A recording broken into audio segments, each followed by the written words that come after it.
तो वहाँ पंजाब की तरफ जाए तो हरिद्वार गए थे बोलते हैं, उनका उच्चारण वैसा होता है। हम लोग बोलते हैं हरिद्वार गए। तो वही द्वार, हरिद्वार ही हमको बद्रीनाथ भी ले जाता है, केदारनाथ भी ले जाता है। तो इसीलिए हम हरि के भक्त हैं, हम हर के भक्त नहीं। ये भेदभाव करके झगड़े करना नहीं, हमको भगवान के मार्ग पर उस जीव को ले जाना है, उसको शिव बनाना है, उसकी वासना खत्म करनी, उसको वासुदेव बनाना है, काम खत्म करना है, कामारी बनाना है। काम मेरे घर के काम नहीं, काम मेरे आशा तृष्णा जो है ना उसको खत्म करना है। और वो कौन खत्म करता है? कामारी भोलेनाथ। काम का अरि, पूजारी बोलते हैं ना, शब्द है संस्कृत में। अरि यानी शत्रु, जो पूजा का शत्रु है पूजारी, ऐसा अर्थ मत करिए,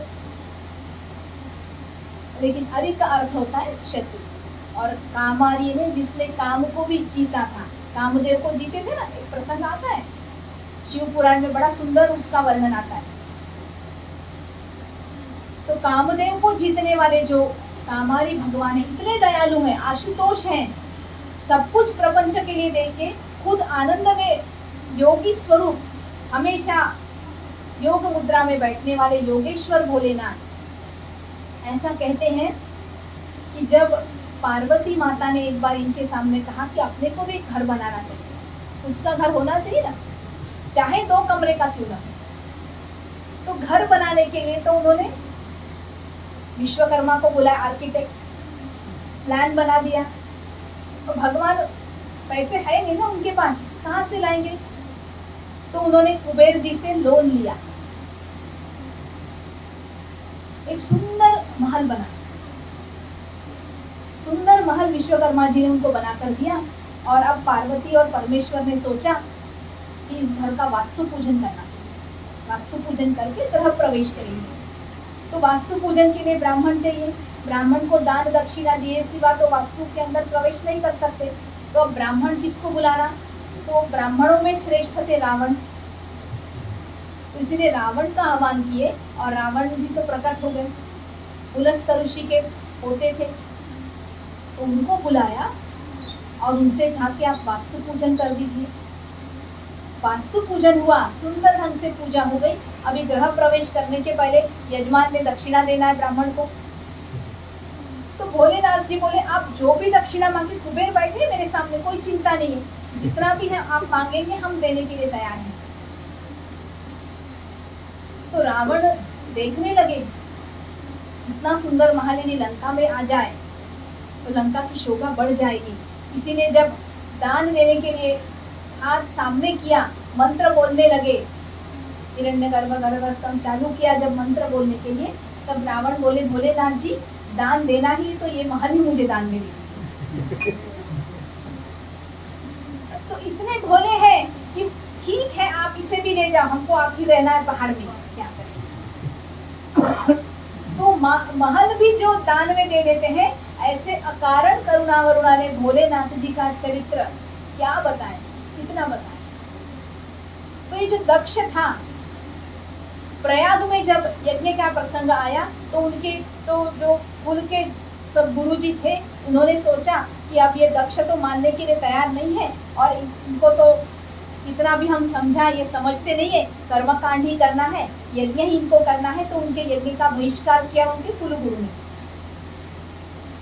और सभी बाकी देवी देवताओं को बुलाया था, ब्रह्मा विष्णु महेश सब आए थे, भोलेनाथ भी बैठे थे। तो दक्ष तो मेरे जैसा राजा मैं ही हूँ, बड़े लोगों को रहता है ना कार्यक्रम में देर से पहुंचना, 6 बजे का टाइम दिया तो 7 बजे पहुंचे, कुछ व्यस्तता नहीं होगी तो भी देर से पहुंचते हैं। तो ये माया का तो कमाल है, माया है नहीं, बड़ी गाड़ी में जाना, देर से पहुंचना। तो दक्ष भी उसी ढंग से यज्ञशाला में, यज्ञ मंडप में देर से आए। तो दक्ष तो ब्रह्म मानस पुत्र प्रजापति है, यह सोचकर ब्रह्मा और विष्णु जी खड़े हो गए और भोलेनाथ बैठे रहे। तो देवादिदेव महादेव हैं। तो दक्ष को बड़ा ही क्रोध आया, बड़ा ही क्रोध आया, मेरे सामने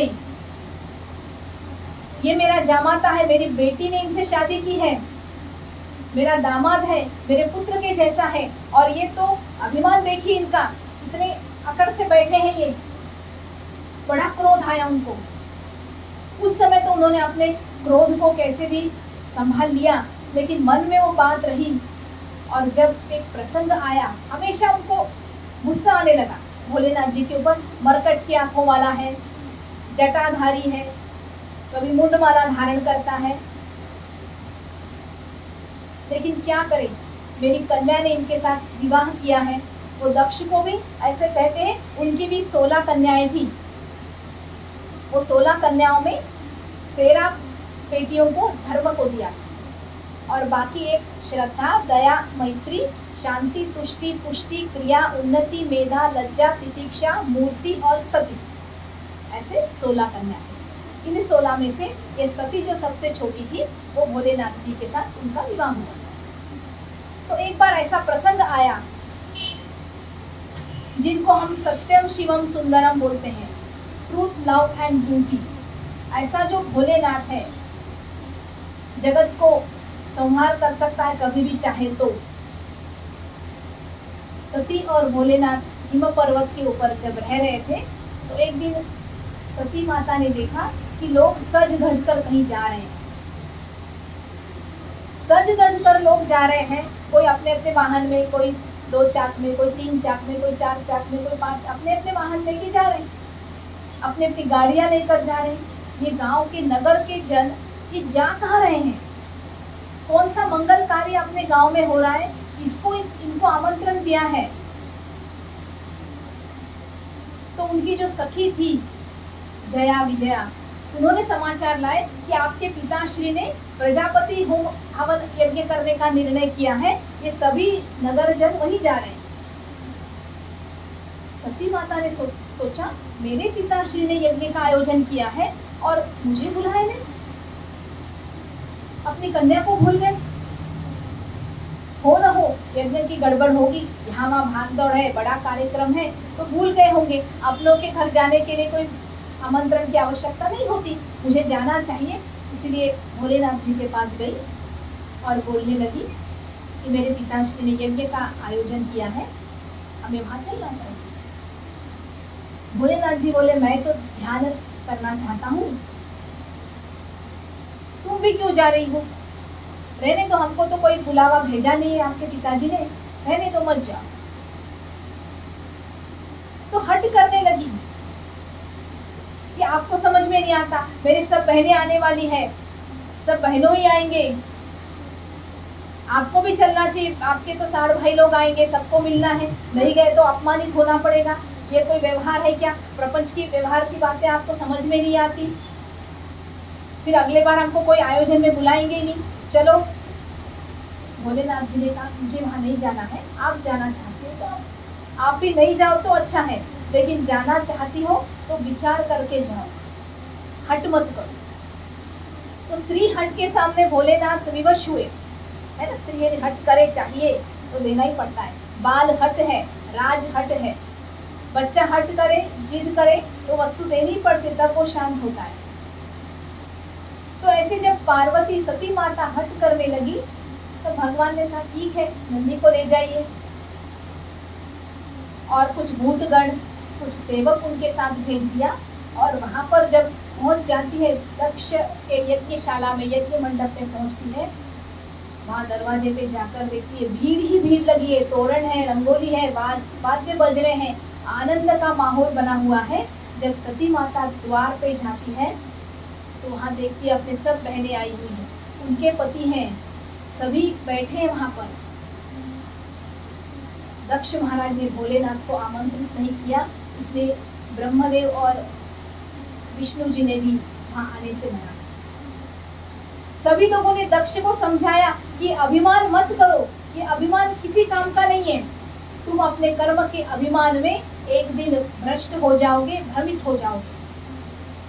देखिए, परमात्मा के दरवाजे पे जाना है तो सब कुछ चलता है, तो भगवान स्वयं बोले कि अभिमान के साथ आओगे तो मैं कभी भी स्वीकार नहीं करता। जैसे मंदिर में जाना हो तो चप्पल बाहर छोड़ के जाते हैं ना, उसी प्रकार ये अभिमान का चोला बाहर छोड़कर ही भगवान के द्वार पे जाना पड़ता है।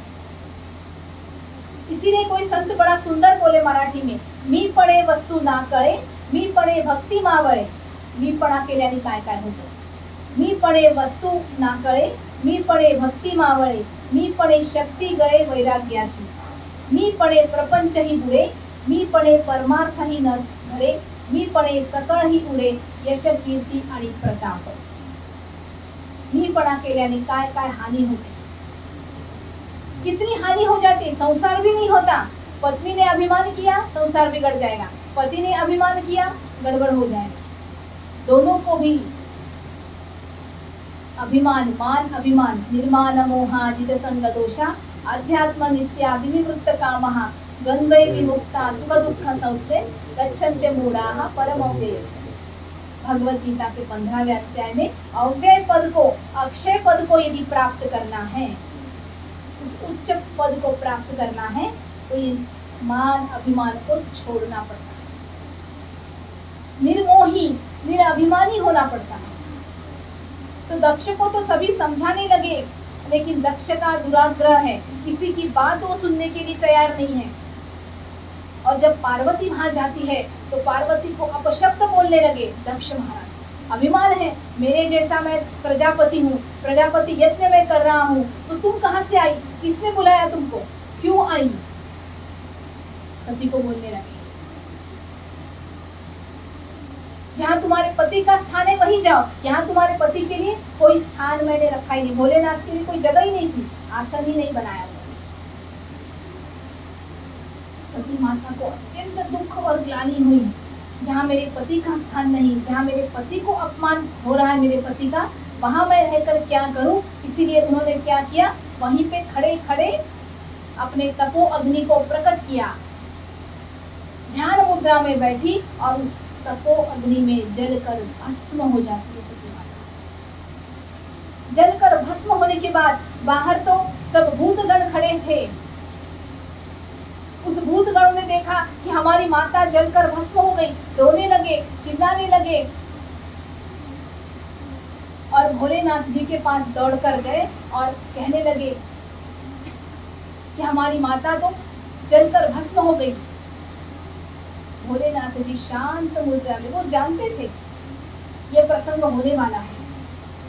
त्रिकाल ज्ञानी, कल हम सुने ना सत्य की व्याख्या, जो भूत भविष्य और वर्तमान में एक जैसा रहता है वही सत्य है. परमात्मा सच्चिदानंद घन स्वरूप जानते थे. हाहाकार मच गया. उस यज्ञ कुंड में जो शांतता थी, वो शांतता सब अशांति में फैल गई. उनकी माता रोने लगी, बुरे चिन्ह दिखाई देने लगे, यज्ञ में विघ्न निर्माण हो गया. सभी भूतगण दौड़कर जाते हैं और भोलेनाथ जी से प्रार्थना करते.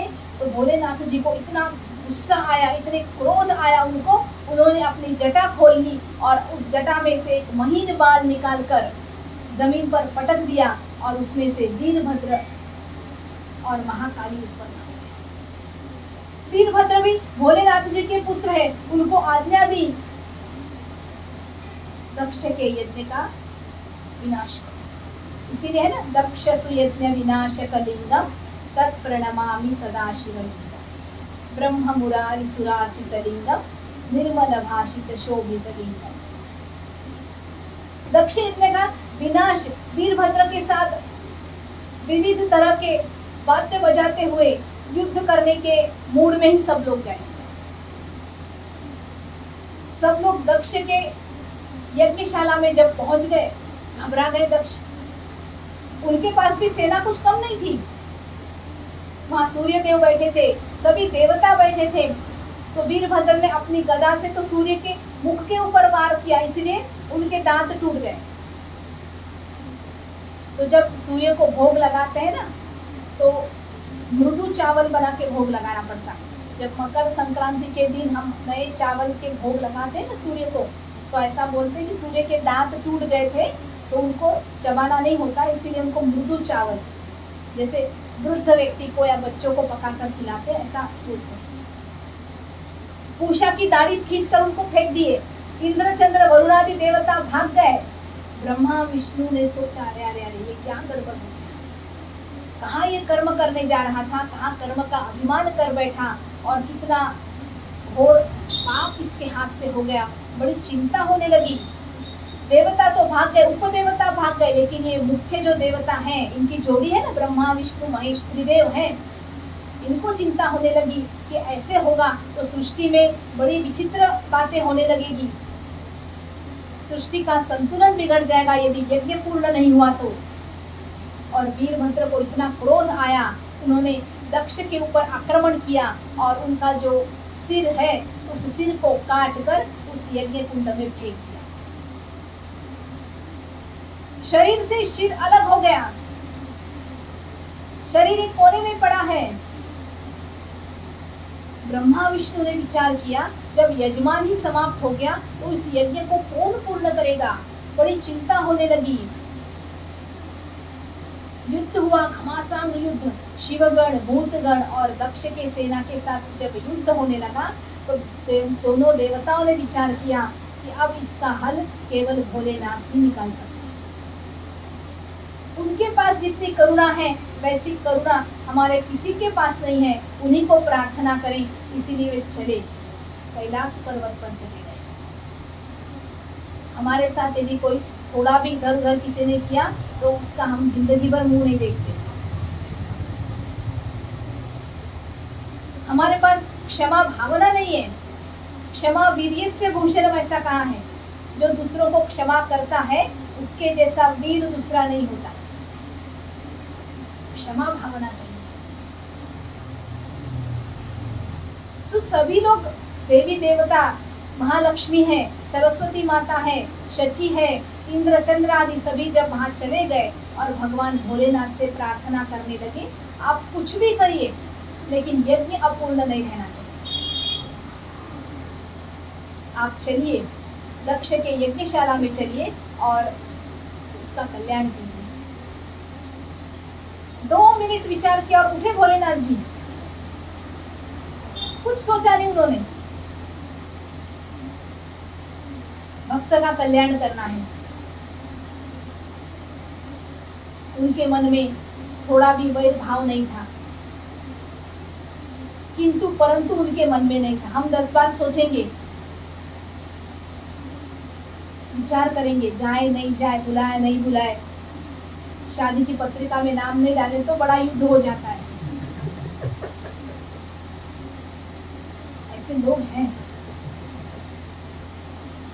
लेकिन भोलेनाथ को भोलेनाथ ही है। पुत्रम पत्रम पुष्पम फलम तोयम यो मे भक्त्या प्रयच्छति। पत्र से, पुष्प से, जल से, फल से भगवान तुष्ट हो जाता है, तुष्ट होता है। चाहे हम कुछ भी चढ़ा दें, केवल हमारी भक्ति उस ढंग की हो तो परमात्मा स्वीकारते ही है, स्वीकारते ही है। एक कोई छोटा बच्चा था, उसके पिताजी रोज जंगल में शिकार करके आते और उसी मांस को बाजार में बेच के उनका जीवन निर्वाह होता था। तो कुछ समय बाद ऐसी बात हो गई, पिताजी बीमार पड़ गए और 2-3 दिन उनके घर में खाने पीने के लिए कुछ भी नहीं था। तो बेटा बोला, पिताजी मैं जाता हूँ जंगल में। अरे बेटा, तू अभी 5-6 साल का छोटा बच्चा है, तू क्या करेगा? नहीं, मैं भी शिकार मारूंगा और बाजार में बेच के आऊंगा। 2 दिन से हमने खाना खाए नहीं, अन्न हमको नहीं मिला। तो पिताजी बोले, ठीक है बेटा, तुम जाओ, आराम से जाओ, हिम्मत से जाओ। और वो बच्चा गया, जाते जाते जाते घन अरण्य में पहुंचा, घनघोर जंगल में पहुंचा। शाम होने को आई लेकिन उसको कोई शिकार नहीं मिला।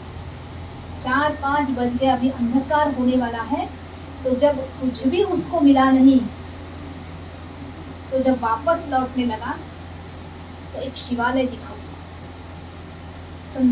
संधि का समय था, अभी सूरज डूब रहा है और चांद तारे आसमान में आएंगे, ऐसा जो संधि का समय था, उस समय उसको शिवालय दिखा, शिव मंदिर। बड़ा ही टूटा फूटा जीर्ण मंदिर था। उस शिवालय को देखकर वो थक गया। उसके मन में आया, कैसा मंदिर है ये, कितना टूटा फूटा है, कभी किसी ने झाड़ू नहीं मारा, कुछ नहीं। तो उसके गले में जो गमछा था, उस गमछे को लेकर उस पत्तों को झाड़ दिया, झाड़ कर वहीं बैठा और सोचने लगा अभी शाम का समय है, घर में माँ रोज दिया लगाती इस समय, तो अपन भी यहाँ दिया लगा दे। इसीलिए उस गमछे के ही एक कोने को फाड़ दिया और पत्थर को घिस कर अग्नि उत्पन्न की और एक छोटा सा प्रकाश वहाँ पे उत्पन्न किया। ज्ञान चाहिए तो भोलेनाथ की सेवा करनी चाहिए,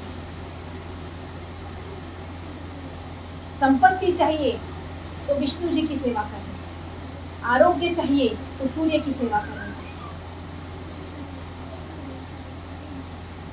तो छोटा सा बच्चा है 6-7 साल का, उसको कुछ समझ में नहीं आया, दीप लगाया, वापस घर को लौट आया। वो दिन तो खाली गया। अगले दिन फिर पिताजी का स्वास्थ्य इतना ठीक नहीं था, तो बेचारा गया तो जंगल में एक सुअर मिला, सुअर को मारा। सुअर को मारने के बाद उसकी माँ उसको ले आया और बोलने लगा भगवान को कि कल मैं आपको नैवेद्य भी नहीं दिया कुछ भी, तो आज मुझे ये मांस मिला है, तो बाजार में जाने से पहले आपके सामने नैवेद्य रखता हूँ। इसलिए भगवान के सामने रखा और बर्तन नहीं ना उसके पास पानी घुमाने के लिए, तो नदी में गया, अपने मुंह में पानी भर के लाया, मुंह में पानी भर के लाया, भगवान के ऊपर अभिषेक किया और वही पानी लाया, भगवान को नैवेद्य किया। ऐसे चलने लगा कुछ 8-15 दिन, जब तक पिताजी ठीक नहीं हुए। तो 8 दिन ये चलते रहा।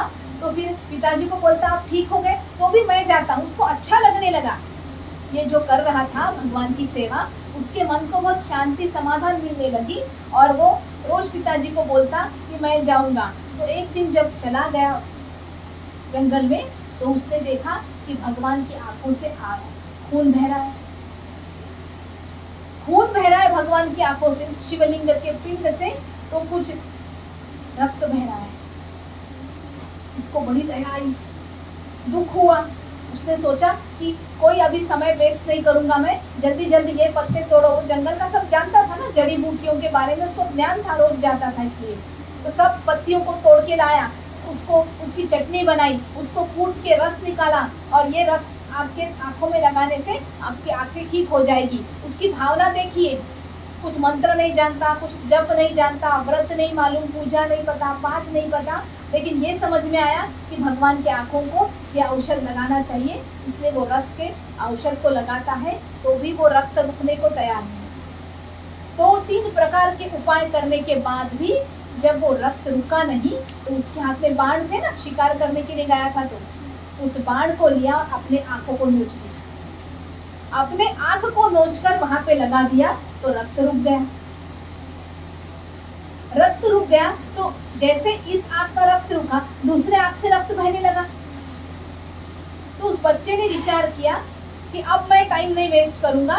दूसरे आंख को भी जब नोचने के लिए गया, तो गिरिजा रमण भगवान प्रकट, बोले भोले भंडारी भगवान की जय।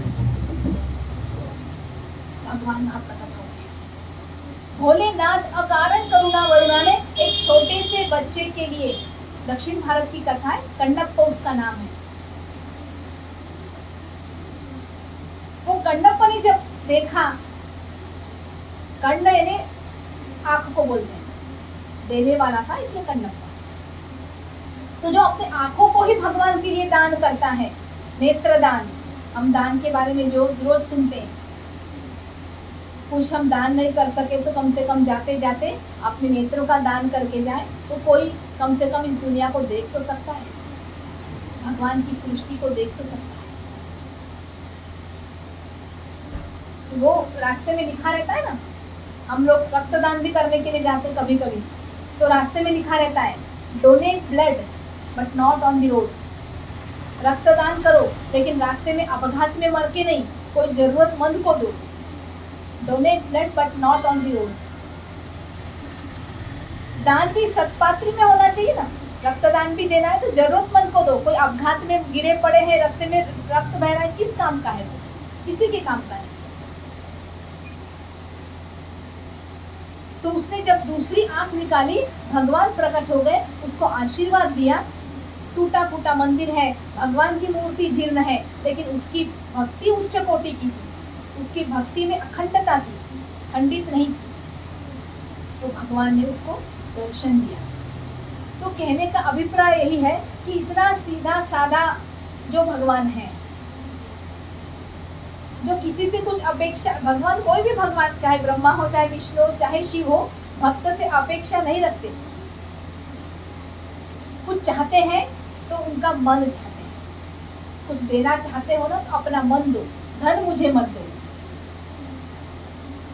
क्योंकि सब कुछ देने वाला मैं ही हूं ना, तेरा तुझको देने में क्या लागे है मेरा। तो संपूर्ण सृष्टि में जितने भी पदार्थ निर्माण किए भगवान ने, प्रकाश निर्माण किया, भूमि निर्माण की, जल निर्माण किया, ना कुछ तेरा ना कुछ मेरा, पानी उसका, भूमि उसी की, सब कुछ उसी महान का, ना ये तेरा ना ये मेरा, हमारा किसी का नहीं है। हम बिना वजह से मेरा मेरा का सिक्का लगा के बैठे उसके ऊपर, और इसीलिए हम दुखी भी हो जाते हैं, वो मेरा मेरी में हेरा फेरी हो जाती है।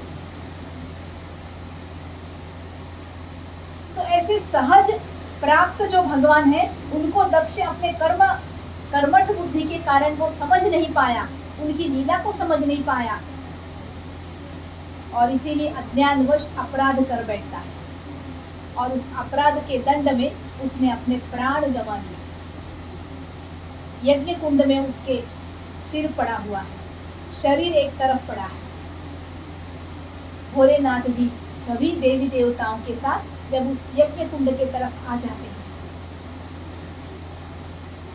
देखते हैं सब अस्त व्यस्त पड़ा है।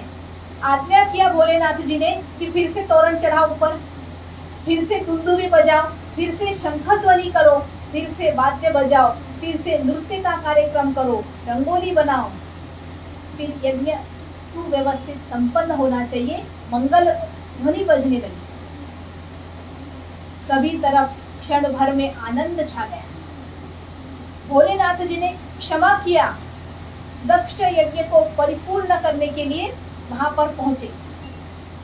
जो परमात्मा स्मशान में रहता है, जो मुंडमाला धारण करता है, स्मशानेश्वा क्रीड़ा स्मरहर पिशाचा जैसे महिम्नकार बोलते हैं। कोई कहनों की अपेक्षा जिसने नहीं की, वो बोलते हैं ना, जलधार प्रियो शिवः, मात्र जल डालने से भगवान प्रिय होते हैं। और अलंकार प्रियो विष्णु, अलंकार से विष्णु भगवान, उनको सब चाहिए ना, कुंडल चाहिए, कौस्तुभ मणि चाहिए, हार चाहिए, तुलसी दल चाहिए, सब चाहिए। भोलेनाथ जी केवल जल से ही तृप्त होने वाले। तब जब आज्ञा दी उन्होंने कि यज्ञ मंडप को सजाया जाए, सभी लोग देखते रह गए। कोई उनके मन में क्रोध नहीं था, क्षमा किया, और दक्ष के पास उसका जो शरीर वहां पड़ा था उसको देखने लगे। उसको देखकर आज्ञा दी उन्होंने, इनका सिर लेकर आओ। सिर तो यज्ञ कुंड में जलकर भस्म ही हो गया था, कहां से लाएंगे? ठीक है, चलो प्रातः काल में जाओ और देखो, सबसे सुबह सुबह जो प्राणी जाता होगा उनका सिर लेकर काट कर लाओ और दक्ष जी के शरीर से जोड़ दो। बहुत बड़े सर्जन है भगवान, है ना, तोड़े हुए को जोड़ना अच्छे से जानते हैं। FRCS, foreign return. तो जब बकरे का सिर मिला, वो बकरे का सिर ले, बोकड़, बोकड़ के बारे में सुने तो हम सब नाक पकड़ लेते। तो वो कोई संत बड़ा सुंदर कहते, बकरे क्या करता है, मैं करता है ना, मैं है ना मेरा। तो इसीलिए एक श्लोक में बड़ा सुंदर उन्होंने कहा, कांता इमे में तनया इमे में, बकरी जैसे मे करती है, उसी प्रकार यह जीव भी अज्ञान के वश में आकर ये करता है। कांता इमे में तनया इमे में, गृहा इमे में, पशवस्ति में करते रहता है। और आगे वो बोलते, एवं नरो मेष समान रूपः मे कृतक काल मुकेण, में करते हुए ये जीव किस दिन काल रूपी भेड़िया उस बकरी को ले जाता है, उसको पता नहीं चलता। उसी प्रकार ये मैं करने वाले जीव को भी किसी न किसी दिन काल रूपी यम आकर पकड़ कर ले जाता है। इसीलिए भागवत के महात्म्य में बोले ना, काल व्याल मुख ग्रासा,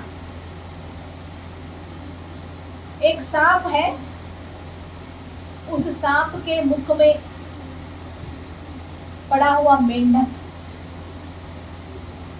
वो छटपटाता है और कीड़ों को पकड़ने के लिए, खुद मृत्यु के मुख में अटका है। देखिए पीछे मृत्यु ने उसको पकड़ लिया है, लेकिन अब वो मेंढक ऊपर जंप करना चाहता है कुछ शिकार पकड़ने के लिए। जीव की भी वही अवस्था है। इदम में शांत, ये चाहिए वो चाहिए, पीछे खड़ा है काल, यमदेव पीछे खड़े हैं, भेड़िया खड़ा है पीछे, लेकिन वो बकरे को पता नहीं कि पीछे भेड़िया मुझे कब पकड़ लेगा। मैं कर रहा है। कांता इमे में, तनया इमे, पत्नी मेरी, तनया इमे, पुत्र मेरा, गृहा इमे में, एवं नरो में समान रूप मे में पृथक काल रुके नहीं, काल रूपी भेड़िया का ग्रास बनना पड़ता है। ऐसी विचित्र अवस्था हो जाती है। उस बकरे का सिर लेकर आए और दक्ष को जोड़ दिया, परमात्मा है, आशीर्वाद दिया। तो दक्ष ने जब आंखें खोली तो साक्षात त्रिशूलधारी, डमरूधारी भोलेनाथ जी उसके सामने खड़े। आंखों से आंसू बह रहे दक्ष के, कितना जघन्य अपराध मैंने किया, कर्म का अभिमान मैंने किया। क्रिया दक्षो दक्षा ऐसा बोले, कर्म के लिए मैं सभी चीजों को भूल गया, अज्ञानी बन बैठा और पाप का भागी हुआ,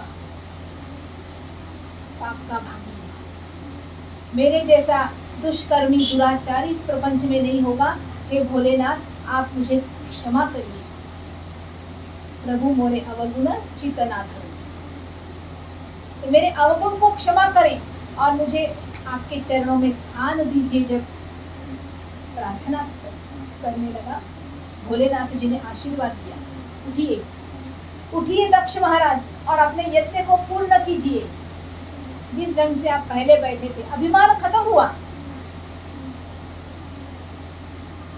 जो अभिमान करता है या ज्यादा बड़बड़ करता है, भगवान के भक्तों को जो गाली देता है, उनको बोकड़ का सिर मिलता है। ऐसे भागवतकार निर्देश कर रहे हैं। सिद्धार्थ स्वामी जी यानी हमारे दादा गुरु, और हुबली में कर्नाटक में जब उनके आश्रम में रहते, उनको प्रवचन के ऊपर बड़ा प्रेम था। त्रिकाल उनके आश्रम में शास्त्र चलता था, प्रवचन। तो एक समय उनके प्रवचन में कौवा आके बैठता था। कौवा प्रवचन सुनने के लिए आता था। तो सभी भक्तों को बड़ा आश्चर्य हुआ कि ये क्या बात है भाई, दो पैर वाले आदमी आए, तो ठीक है ये कौवा कहाँ से उड़ के आता है, रोज प्रवचन के लिए बैठता है। तो सब लोग सिद्धार्थ स्वामी जी को पूछने लगे, महाराज गुरुदेव, अपा बोलते थे उनको, अपा ये कौवा यहाँ पे क्यों बैठता है? अरे तुमको नहीं पता, वो शास्त्र सुनने के लिए आता है। प्राणी को क्या आवश्यकता है शास्त्र सुनने की? कल परसों मैंने बताया ना, सत्संग में कुत्ता या गधा आ जाए तो उसको हाड़ हाड़ करके भगा देते, ये तुम्हारी जगह नहीं है, तुम जाओ रास्ते पे, ये जगह है केवल मनुष्यों के लिए। सत्संग भागवत का प्रवचन केवल मनुष्यों के लिए। तो ये कौवा क्यों आके बैठता है? तो सभी 15 दिन 20 दिन उनका प्रवचन चला। उसके बाद सब लोग आ गए सिद्धार्थ स्वामी जी को पूछने के लिए, क्योंकि 15 दिन के बाद वो पंख फड़फड़ाकर उधर ही मर गया। तो वो अपने प्राण त्याग देता है। तो सब लोग सिद्धार्थ स्वामी जी से पूछने लगे कि इसके पीछे क्या रहस्य है, आप बताइए। तो स्वामी जी बोले कि ये पूर्व जन्म में मनुष्य ही था, लेकिन गांव के आजू बाजू में कट्टे बने रहते ना, उस कट्टे के ऊपर 2-4 आदमियों के साथ बैठ के चला बड़ा प्रवचन के लिए। क्या सुंदर प्रवचन में जाते, क्या बोलते महाराज, सबकी निंदा करता, खुद जाना नहीं, दूसरे गए तो उनके पैर खींचना, या तो कुछ ऐसे ही बड़बड़ करना। बड़े आए प्रवचन सुनने वाले, बहुत बड़े ज्ञानी हो गए, कुछ कुछ ऐसी बातें करता था। और करते करते अंत में जब इसको जो देह मिला, काव काव काव करने के लिए, ये कौवे का शरीर इसको। तो जब भी मनुष्य के वाणी से पाप हो जाए तो उसको पशु पक्षी का जन्म मिलता है, जैसे बोकड़ का जन्म हुआ या कौवे का जन्म। तो वो कौवा जब फड़फड़ा के मर जाता है, तब उसके जो पाप थे वो खत्म हो गए थे। सदगुरु के संग में आने से सत्संग में आने से, तब उसको मुक्ति मिल जाती है। तो कहने का अभिप्राय यही है, बार बार हमारे भागवतकार कहते हैं कि वाणी गुणानुकथन, जितना ज्यादा हो सके उतना अपने वाणी से भगवान का भजन करो। अंत तो गत्वा, दक्ष को आशीर्वाद दिया, यज्ञशाला में बिठाया उनको, यज्ञ कुंड में बैठकर जो अपूर्ण यज्ञ था उसकी पूर्णाहुति हुई भगवान के आशीर्वाद से। कितनी दया उनके पास होगी, मन में जरा भी वैर भाव न रखते हुए दक्ष को आशीर्वाद दिया। इसीलिए हम जानते हैं हरिद्वार के पास जो कनखल है ना, कनखल स्थान, वहां पे दक्ष के द्वारा स्थापन किया हुआ दक्षेश्वर महादेव, और वो यज्ञ कुंड भी है जहाँ इनका मुंडी डाल दिया। कभी जाना हुआ यात्रा के लिए तो आप चले जाइए, और वहां पर एक और मूर्ति है जहाँ पे सती के शव को उठाए हुए भगवान भोलेनाथ खड़े हैं। भोलेनाथ खड़े हैं, उनको बड़ा दुख हुआ, सती जलकर भस्म होने के बाद जब उनका शरीर को उसको उठा लिया, वह भी चित्र वहां पर है कनखल में। और दक्षेश्वर महादेव का दर्शन करने जब जाते हैं ना, तो ऐसे मुंह बजाना पड़ता है, क्योंकि मुंह से बड़बड़ किया था ना उसने ज्यादा, तो मुंह बजाकर वहां पे दर्शन करते हैं दक्षेश्वर महादेव। बड़ा पवित्र स्थान है, हरिद्वार से ज्यादा दूर नहीं है। तो उस सती को लेकर इधर उधर जब घूमने लगे ना भगवान, तो विष्णु जी को बड़ी दया हुई, दया आई उनके ऊपर। ये कब तक ऐसे घूमते रहेंगे? सृष्टि का संचालन करने वाले देवादिदेव महादेव, ये ऐसे वो तो सती का, पत्नी का शरीर लेकर घूमते रहेंगे, तो ये अच्छी बात नहीं है। इसलिए भगवान श्री हरि ने क्या किया, अपने चक्र को छोड़ दिया। कहाँ पर? वो पार्वती माता सती का जो शरीर था, तो उसके 52 टुकड़े हो गए, 52, और जहाँ जहाँ गिरे वो सभी आज हमारे भारत में और भारत के बाहर के शक्तिपीठ हैं। हिंगलाज देवी से लेकर, हिंगलाज देवी ने पाकिस्तान में, भारत में हिंगलाज देवी का मंदिर नहीं है। तो मैं वहाँ अकोला के पास एक गांव में जाती हूँ, वहाँ पे ठाकुर परिवार है, उनकी कुलदेवता है वो हिंगलाज देवी।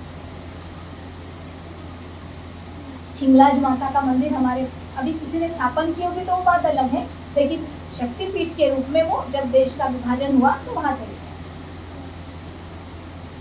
कुछ यहाँ वहाँ हमारे देश में महत्वपूर्ण शक्तिपीठ तो सभी को पता है, जैसे माहूर है, कोल्हापुर है और तुलजापुर है, और अन्य जो भी कामाख्या है, इधर ऐसे तो बहुत सारे शक्तिपीठ के बारे में हम जानते हैं, लेकिन कुछ के बारे में हम जानते भी नहीं। कभी ग्रंथों का अध्ययन करते हैं वो जानते हैं कि शक्तिपीठ। तो इसीलिए कहने का अभिप्राय इतना ही है, ऐसे दया करने वाला जो परमात्मा है, जो हमेशा श्री हरि और भोलेनाथ एक साथ रहने वाले, भक्त हैं झगड़ा करने वाले, हम शिव भक्त हैं, हम हरि भक्त हैं, इसीलिए हम ह भ प, सच में हरि भक्त है कि नहीं है, लेकिन फिर भी ह भ प, और कुछ दूसरे प्रांत में जाओ तो वहां पर शी भ प लिखते हैं, केवल भ प लिखिए बस, भक्त परा, ये शी और हा हटा ही देना चाहिए, झगड़े हो जाते हैं, फिर हम शिव भक्त हैं, हम हरि भक्त हैं। तो भगवान की शक्ति जो है, ब्रह्मा विष्णु महेश की जो शक्ति है, संपूर्ण सृष्टि का जो सृजन करती है, जो पालन करती है और जो संहार करने के लिए, तीनों शक्तियां बराबर काम करती है, कोई श्रेष्ठ या कनिष्ठ इसमें नहीं है। अब देखिए ना, भस्मासुर का जब प्रसंग आया था तब किसने भगवान को मदद की थी? भोलेनाथ जी के ऊपर जब भस्मासुर का प्रसंग आया तो श्री हरि दौड़े थे, मैं क्यों जाऊं, मेरा वहां क्या काम है, वो तो शिव है। ऐसा नहीं सोचा, हम एक ही स्वरूप है, हरि हर हैं, दौड़े भगवान। इसीलिए जब भोलेनाथ जी की कृपा से ही श्री हरि के हाथ में चक्र भी है, कुछ हम ग्रंथ में पढ़े होंगे, तो जब एक प्रसंग ऐसा आया कि विष्णु जी ने संकल्प किया कि मैं 1 सहस्त्र कामोद कमल भगवान भोलेनाथ को अर्पण करूंगा, ऐसा संकल्प किया। एक कमल लेने जाना है तो भी यहाँ कितना 20-25-30 रुपए का बोलता है बाजार में। 1 सहस्त्र कमल मैं भोलेनाथ जी को अर्पण करूंगा। भगवान ने संकल्प किया है तो सब कुछ संभव हो सकता है, लेकिन भोलेनाथ जी ने भी इनकी परीक्षा ली। सरोवर से तोड़ के लाए, बहुत बड़े पात्र में रखा था, एक एक नाम बोलते, ओम शिवाय नमः, ओम महेश्वराय नमः, ओम शंभवे नमः, ओम पिनाकिने नमः, ओम शशिशेखराय नमः। ऐसे करते करते करते जब 1000वां फूल चढ़ाने का समय आया तो एक फूल कम पड़ गया, एक पुष्प कम पड़ गए, कमल का फूल नहीं है वहां पर। तो अपने सेवकों से जब भगवान पूछे, श्री हरि पूछते तो नहीं, हमने तो पूरे तोड़कर लाए थे, गिन के रखा था, फिर एक फूल कहाँ चला गया। तब भगवान ने विचार किया, चलो ठीक है, कोई हर्ज नहीं, हमारी भक्ति में त्रुटि नहीं होनी चाहिए, अखंडता रहनी चाहिए। इसीलिए हमारे शरीर में भी कमल है ना, शिर कमल, नेत्र कमल, मुख कमल, हृदय कमल, हस्त कमल, चरण कमल है ना हमारे शरीर में। तो हम एक उपाय करेंगे, अपने नेत्र कमल ही भगवान भोलेनाथ के चरणों में चढ़ा देंगे। यह सोचकर जब भगवान श्री हरि ने अपने आंखें निकालने के लिए तैयार हुए, तब उस समय भगवान प्रकट हो गए और उनको जो चक्र उनके हाथ में था वह प्रदान किया। तो अभिप्राय इतना ही है, दोनों एक दूसरे के लिए हमारे हैं। जब हम अपना किसी को बोलते हैं तो हम उनके ऊपर कुछ भी संकट आ जाए तो हम दौड़ना चाहिए, और नहीं जाते हैं तो अपनापन किस काम का है। तो इसीलिए शिवस्य हृदयम विष्णु, विष्णोर हृदयम शिवम, ऐसा बोलते हैं। राम जी को देखिए, जब लंका युद्ध के समय उन्होंने शिव जी की मूर्ति बनाई ना, शिवलिंग बनाया और उसकी उपासना करके आगे गए। और जब भोलेनाथ जी को तो एक बार चले गए थे देवता दानव ये सब लोग पूछने के लिए, आप किसका ध्यान करते हैं? तो बोले हमारे इष्ट तो राम है, हमारे इष्ट तो श्री हरि है, हम उनका ही ध्यान करते हैं। कितनी उनमें एक रूपता है, हरिहरा भेदन। हाँ, हरिहरा भेदन, कितनी उनमें एक रूपता है। हम अपने एक दूसरे के हैं, तो ये सोचने वाली बात है। और ऐसे जो भोलेनाथ परमात्मा हैं, हरिहर, हम आगे हरिहर पुत्र का आता है एक प्रसंग, हम सुनेंगे उसके बारे में, हरिहर पुत्र किसको कहते हैं। तो ऐसे ये सुंदर प्रसंग का वर्णन करते हुए सुखदेव जी महाराज जब आगे कथा को बढ़ाते हैं, परीक्षित ने पूछा कि आपने बताया था कि उत्तानपाद और प्रियव्रत, ये मनु और शतरूपा महारानी के पुत्र थे। 3 कन्याओं में से आपने तो देवहूति के बारे में आपने बता दिया। तो ये प्रियव्रत उत्तानपाद पुत्रों की भी कुछ कथा आती होगी ना यहाँ पर, क्या किया उन्होंने, कहाँ रहते थे, क्या उनकी वंशावली कैसी है, कैसी भगवत सेवा उन्होंने की। तो ये जब बताने लगे उस समय ध्रुव की कथा आती है, जो परम भगवत भक्त हुए, भगवान श्री हरि के परम भक्त हुए।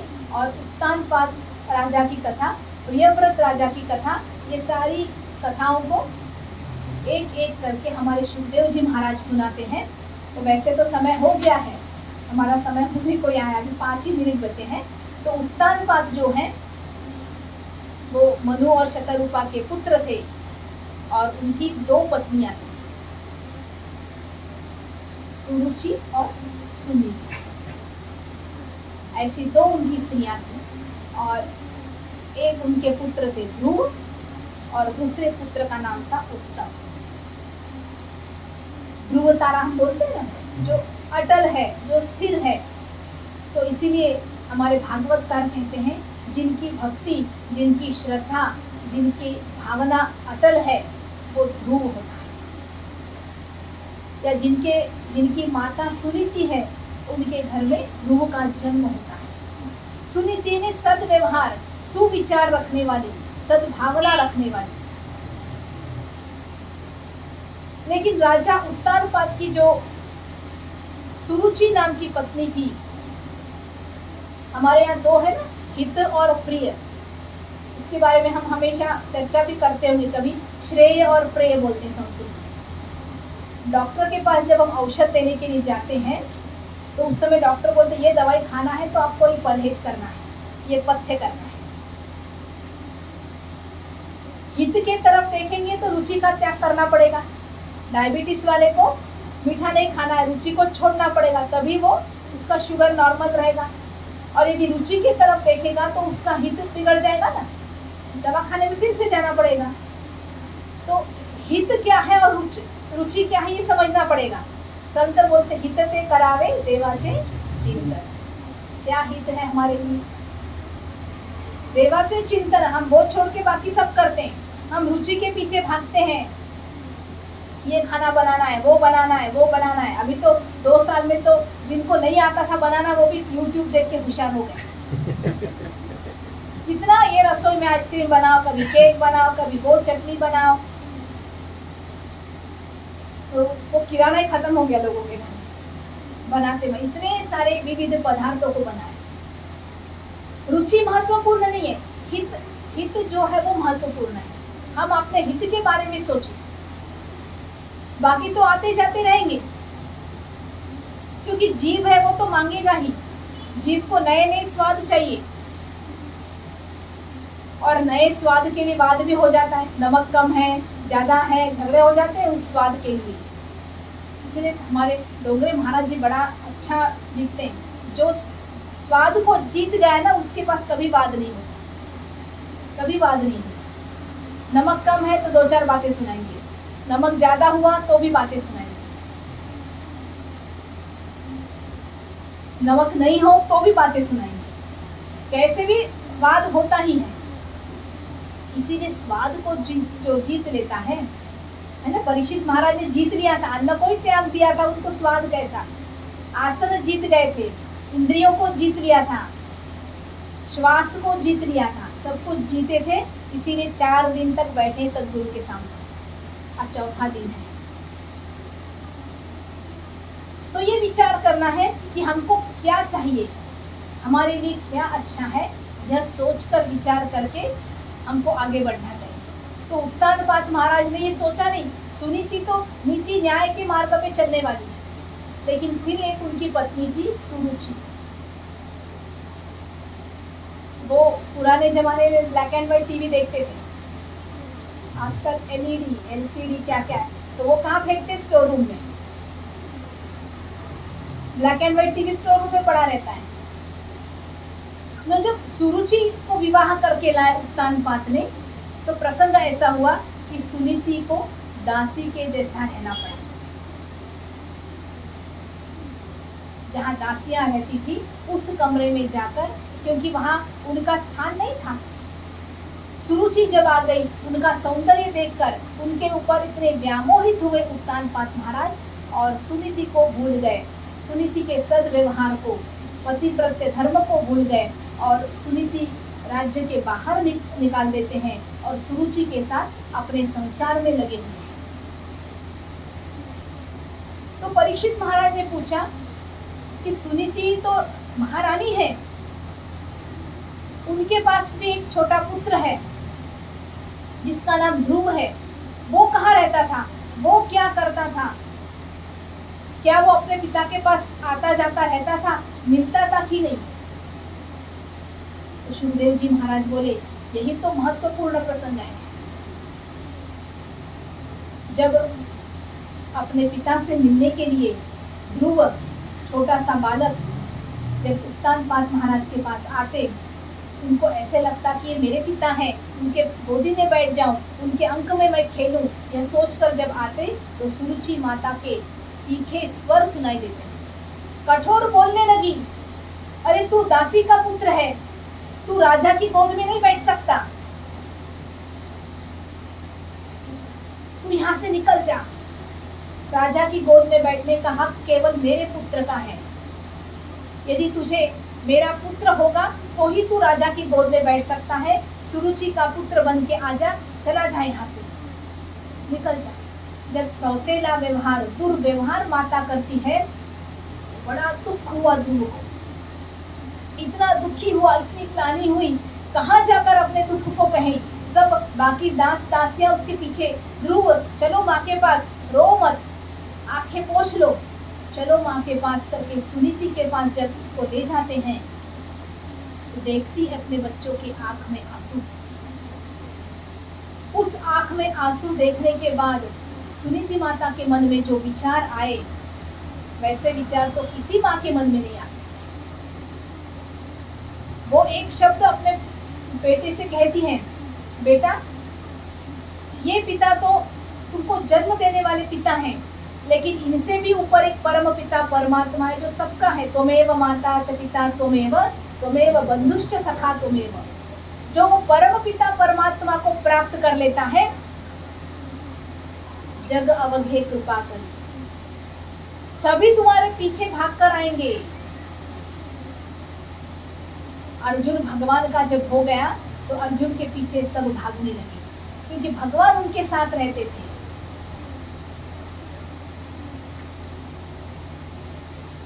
भगवान उनके साथ, बाल न बाका कर सके, जिसका परमात्मा हो जाए उसका कोई बाल बाका नहीं कर सकता। बेटा तुम एक काम करो, रो मत, आंखें पोंछ लो, और वह जो श्री हरि परमात्मा है, जो सबका परम पिता है, तुम्हारे पिता का भी पिता जो है, उसकी कृपा संपादन करो। उसकी कृपा प्राप्त करोगे तो समस्त जग तुम्हारे सामने नतमस्तक हो जाएगा। तुम आज से ही व्रत के लिए प्रारंभ करो। तो जब आदेश देती है, कौन माँ बोलेगी बेटा मोबाइल में खेल, मुझे काम करना है, बेटा तू टीवी देख, ये संस्कार देते हैं। कोई माँ नहीं बोलेगी भगवान का भजन करो, भक्ति करो। ध्रुव को तो नीति सिखाती है, न्याय सिखाती है, सद विचार सद व्यवहार सिखाती है सुनीति माता, और बोलती है कि भगवान की प्रार्थना करो। तो बेटा उठ खड़ा हुआ जंगल में जाने के लिए। नहीं बेटा जंगल ना जाओ, घर में ही करो, ये तो झोपड़ी भी परमात्मा का ही वास है, इधर ही करो। नहीं माँ मैं इधर नहीं, तप का आचरण करना है तो शांतता चाहिए, मन शांत हो, वातावरण शांत हो, परिसर शांत हो, तो भगवान की भक्ति भी सुगम हो जाती है। तो आप मुझे आज्ञा दें, मैं जंगल में जाऊंगा, यमुना किनारे जाऊंगा, उस परम पिता परमात्मा की कृपा को संपादन करूंगा। ऐसी प्रार्थना करने लगा तो शुकदेव जी महाराज बोले, कम टुमारो, कल बताएंगे ध्रुव महाराज जंगल में जाकर कैसी तपश्चर्या करते हैं, इसके बारे में कल की कथा में हम चिंतन करेंगे। आज यही विराम देते हैं।